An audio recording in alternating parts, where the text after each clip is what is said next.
Good evening, Bahamas. Coming up tonight. A trial date is set for a former PLP senator. The early morning hours bring 2 fatal shootings here in the capital. Well, it's an international-based program that's put the Bahamas on the map for kart racing.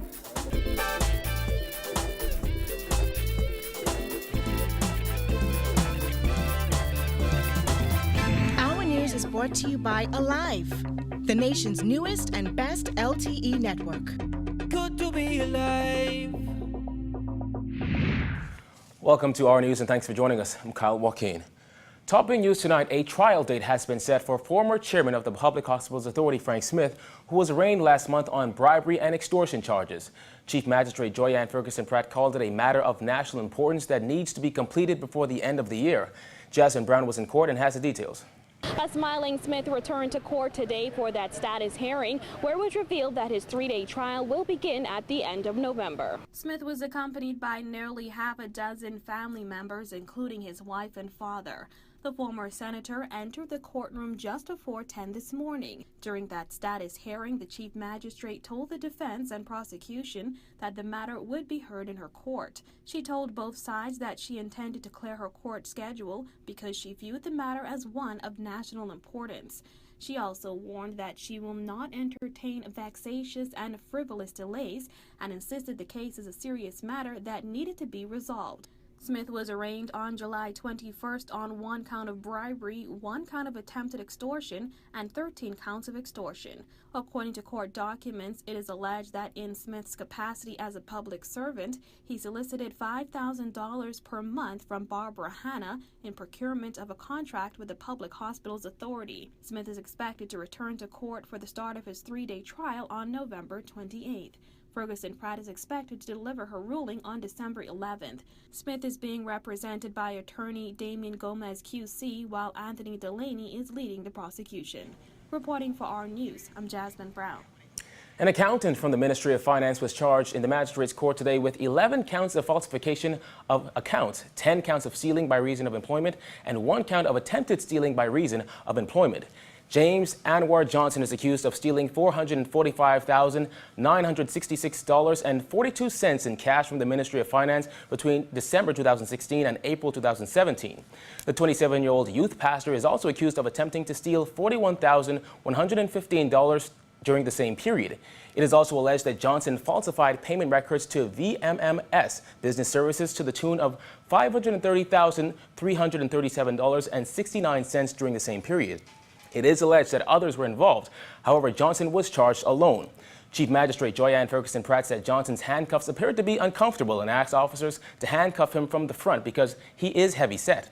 Johnson pleaded not guilty to all charges. He was represented by attorney Devard Francis. Johnson was remanded to the Bahamas Department of Corrections and will return to court on November 17th for a status hearing.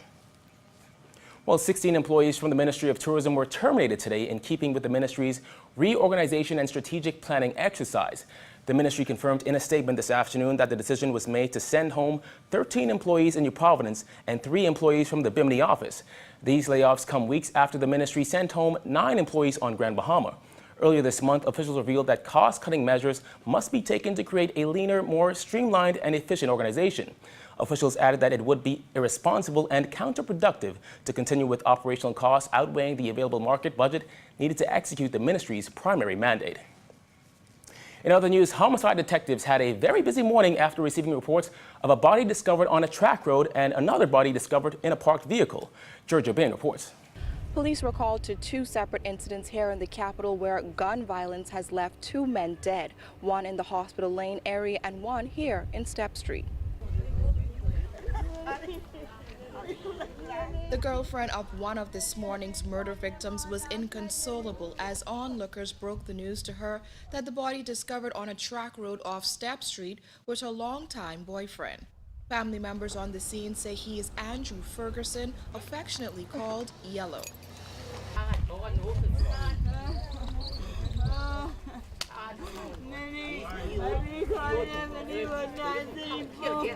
Ferguson's girlfriend could be heard screaming that she called his cell phone all night and got no answer. She said that's when she knew something was wrong. Residents say they heard several rounds of gunshots just after 10 p.m. and then again at 3 a.m. Assistant Commissioner of Police Clayton Fernandez said police responded to calls but were unable to locate anyone. This is a track road just off Step Street, Fox Hill.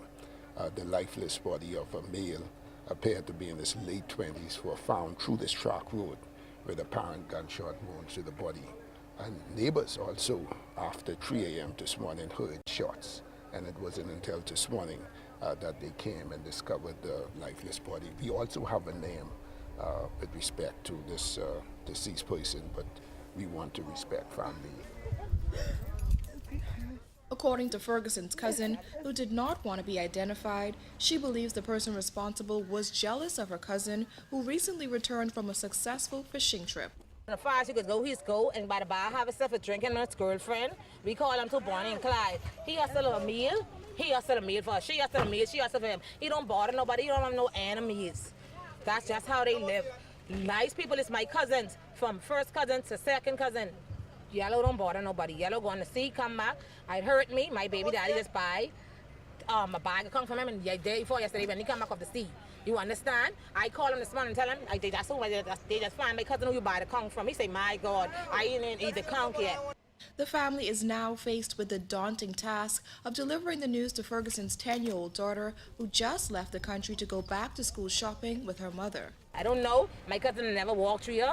How it looked to me, like someone killed him and throw his body there. No guns, no sign, no gun bullets, none they find. That's the only thing I can say. Very bad for the family and for somebody who don't bother. My cousin's a border. I said, yes, he used to do. He did borderation. He used to get in problems. None of that. It's very sad. This is a sad moment for us today. Shortly after the discovery of Ferguson's body, police took a male into custody for questioning. Meanwhile, the second incident took place in the Hospital Lane area and involved a man only identified on the scene as Polo. Sometime after 8 a.m. this morning, the lifeless body of a male appeared to be in his mid-30s was found in a vehicle in a yard just off Hospital Lane, just north of South Street. The body was found in the front passenger seat with apparent gunshot wound to the body. Police say they don't believe the two incidents are connected, but they will be working feverishly to resolve both matters. Shortly after 10 p.m. last night, there was reports of gunshots in that general area. Officers responded, but did not came up with any information. And it wasn't until this morning that neighbors discovered the lifeless body in that vehicle. We have a name of this individual, but we want to respect the next of kin. Fernandez said officers were already on the ground doing their investigations. He made this plea for help from the wider community. Gunshots were fired, so somebody may have heard or seen something to please come forward to assist with this investigation. The two murders bring the country's murder count to 87. Reporting for Our News, I'm Georgia Bain. Police have arrested a suspect in connection with that recent double shooting on Lily of the Valley corner. The incident occurred on August 5th when two men were sitting in a parked vehicle off East Street. According to police reports, the occupants of a dark-colored car pulled up and shot them. One of the men was pronounced dead on the scene. Assistant Commissioner of Police Clayton Fernandez says the suspect will soon have his day in court. Just an update with respect to the recent murder at Lily in the Valley corner.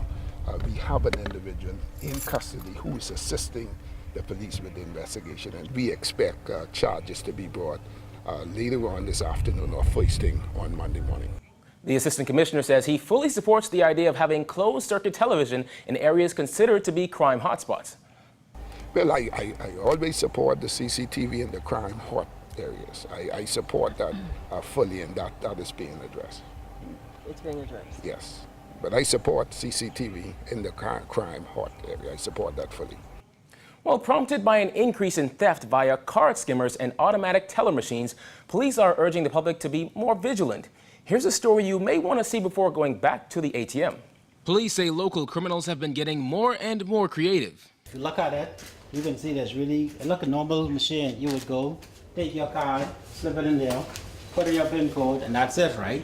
But let me show you what happens. Right here, this actually here is the pinhole that she had described. And if you move it And this actually, look on the back of it, it has the battery and the circuit that actually does the recording. And if you look closely underneath there, there's a small pinhole that actually captures one passcode as they put it in. Automatic teller machines now an easy target for robbers, and the trend has caught on here in the Bahamas. We've had 86 matters reported to us at a total loss of $72,000. We know that those losses will increase as persons check their account and notice unauthorized transaction occurring on their account. And all of these incidents reportedly occurred within the last month. Police say ATMs in the downtown and Palmdale areas are the obvious targets. From what we can tell, the suspects don't appear to be Bahamian nationals. What we also want to advise the public as well as they're using the machine, if they see an individual dressed in unusual for this time of weather. What we noticed from the surveillance is that these individuals are wearing hooded jacket, baseball hat, sunglasses, and they're using the machine between 10 p.m. and 3 a.m., and that is when they are installing these skimming devices on the machine. The suspects usually caught on the ATM's camera so far appear to be Caucasian or Asian. They come in, place their skimmers that look just like the opening for your ATM card and get the banking information of all who use them. Then they take that info and place them on other cards, which police have noticed have been used in other countries. You notice that the cards, they're blank. There's no information on them. And the thing is, you could actually order it online, purchase it almost anywhere, where you can not only read, but transfer information on them.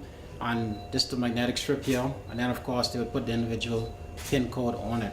And you could even purchase these, they're a dime a dozen anywhere. Yeah, I'll say this, from the last matter that was reported to us, I found that they operated for a short period of time. Within a month, they were in and out. We found that they were foreigners, so they were in and out. They inserted the skimming devices, got the information, and you would find that most of those complaints in 2014, the withdrawals occurred in another jurisdictions, which tells us that they just came here just to steal clients' credit card, personal information, and then they would do the withdrawals in another jurisdiction. What makes matters worse, police say it's not just one particular bank, but those in tourist or business areas. Police say if you are a victim, here's what you should do. Once you report the matter to your bank, an investigation will be commenced, and I'm certain you will get your funds back. And here's a tip for the next time you visit the ATM. What we want the public to be aware of is check their surroundings when they're using the ATM machine. Shake the mouthpiece of the ATM. If it's easy to touch, or it's rattled, or it appears to be tampered with, do not use the machine. Notify your bank and also notify the police department. Still to come on our news, how one summer camp is helping to educate young Bahamians. Stay with us.